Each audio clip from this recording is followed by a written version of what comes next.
Even by the standards of attrition and atrocity in the war in Ukraine, this is a tragic milestone. A summer afternoon, a direct hit on suburban shoppers. President Zelenskyy said there were up to 1,000 civilians at the shopping centre in the city of Kremenchuk in central Ukraine. The number of victims, he said, impossible at this point to imagine.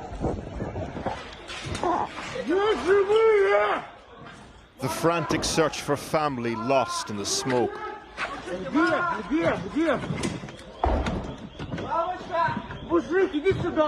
Hard to tell whether people have found their loved ones or can't bear the smoke anymore.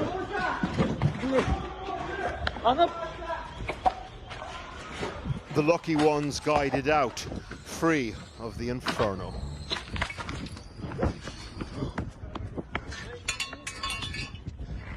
Kremenchuk in the Poltava region is in central Ukraine, on the banks of the river Dnipro. It's 3 hours' drive northwest of Dnipro city.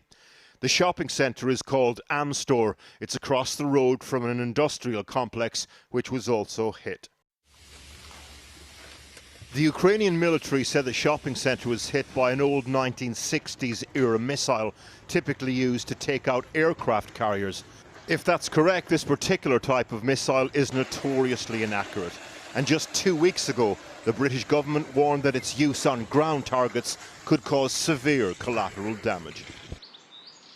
As well as the bloodshed in neighbourhoods across Ukraine, this war continues to go global in terms of food and fuel insecurity. Leaders at the G7 summit in the Bavarian Alps today and at the NATO summit tomorrow grapple with the following question: how to punish Russia, but at the same time minimize the pain on everyone else as the war turns the screw on the cost of living.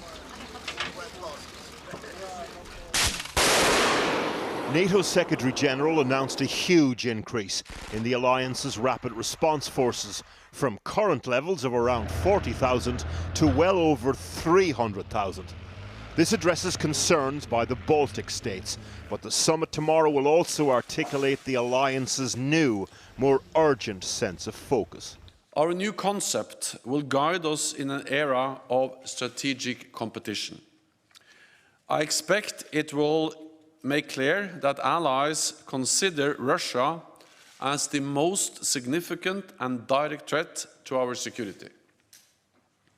It will address China for the first time and the challenges that Beijing poses to our security, interests and values.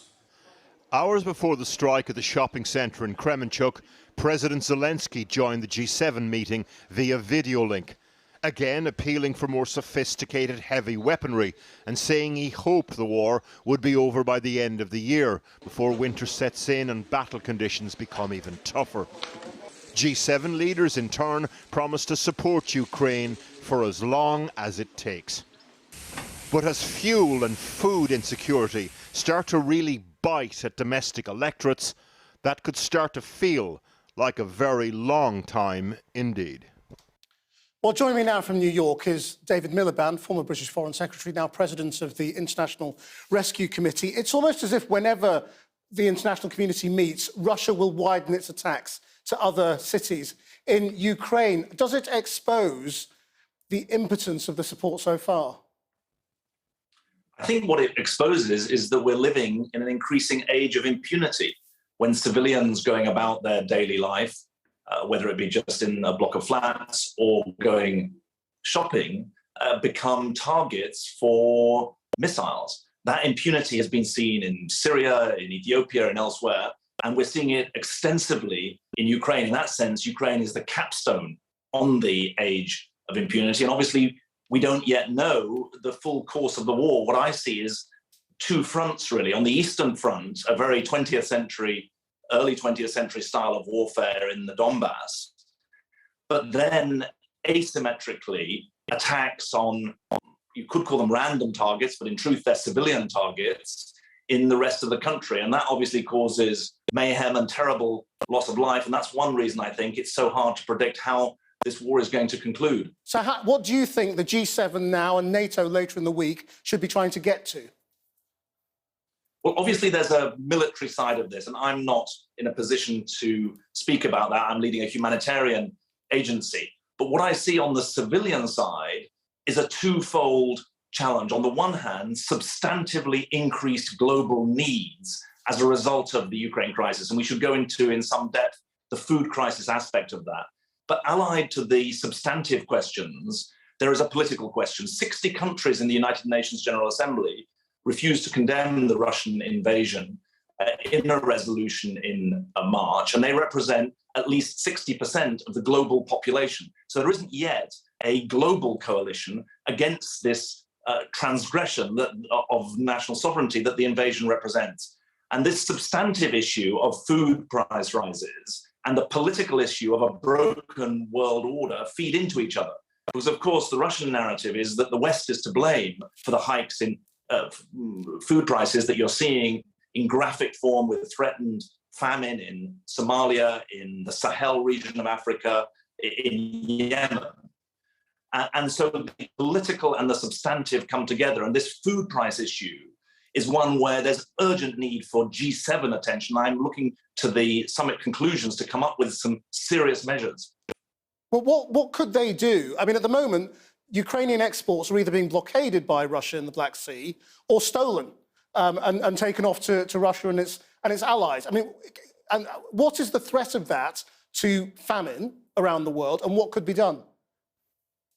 Well, first of all, it's really important to understand that the Ukrainian exports of wheat, barley, and corn represent between 20%, 1 in 5 of all exports of those commodities, and a third of those. So globally, this is significant. But for countries on the brink of famine like Somalia, Ukraine is a much larger contributor to its food. 90%, 87% of Somali imports of wheat come from Ukraine. So that's how you end up with this rising global food insecurity. 1.3 billion people around the world were food insecure, according to the UN, before the Ukraine crisis. That's going up to 1.6, 1.8 billion. And then those most exposed are those who are at risk of famine. According to the World Food Programme and other sources, it's between 45, 50, 55 million people who are at risk of famine, which is the fifth and highest level of food insecurity. What can be done? There's 3 or 4 things that need to be done in the short term. First, there is a desperate need to empty the grain silos in Odessa, and that takes backing for the Secretary General's efforts, the UN Secretary General's efforts, to mediate between Ukraine, which has got knows where the mines are, Russia, which is at the moment refusing to allow the grain exports, and Turkey, which is critical given its geographic location. Secondly, it's really important to say to people, the Ukraine UN appeal is 80% funded. 80% of the demand from the UN for humanitarian aid is going towards Ukraine. But the appeals in places like Somalia, in places like Yemen, they're 20 to 25% funded. So money matters a lot too.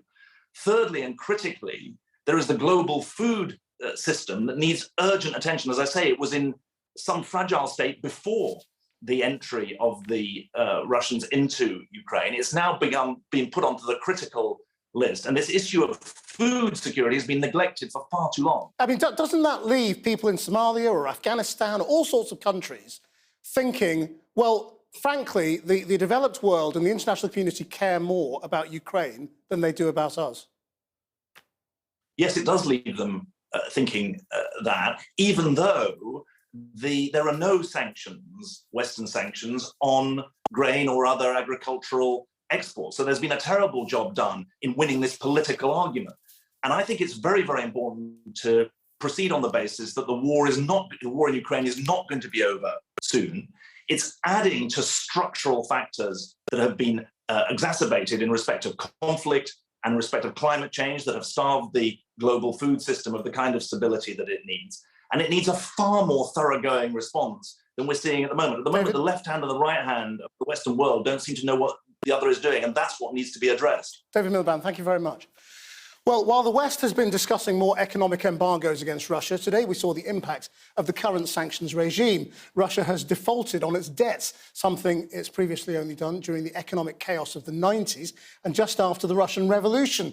Well, our economics reporter, Neil MacDonald, is with me. What's actually happened today?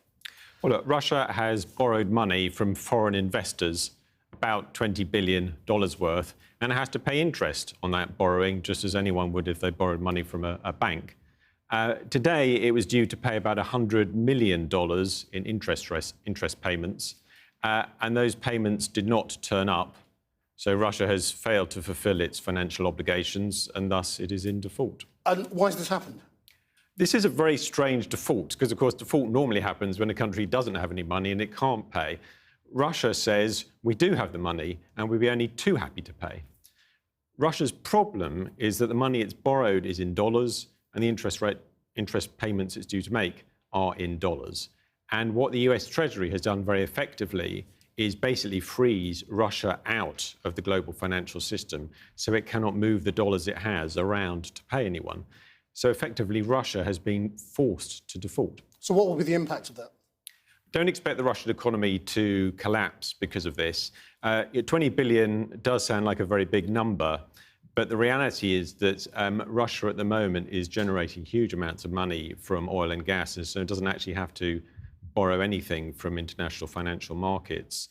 You can see what it's doing if I show you these figures, which are for Russian government oil and gas revenues. And this is what it was getting February to May last year. And then we'll show you what it's been getting over the same time period this year. And you can see it's getting far more money. In fact, it's about 24 billion extra. And the reason for this is because while the West has managed to sanction some Russian oil, for example, and push down some exports, of course, all its energy is being sold at a much higher price. And as a result, it may feel that that is helping to insulate it a bit from being kicked out of international borrowing markets. So it can say, who cares? Well, it could say who cares. Very interestingly, today, it went out of its way to say we have not defaulted. I think there's an element of national pride at stake, obviously. But also, remember that boom in oil and gas revenues may not last forever. And when it comes to an end, Russia may need to return to international financial markets to borrow again. And if it has to do that, it will find it harder and more expensive because it's defaulted.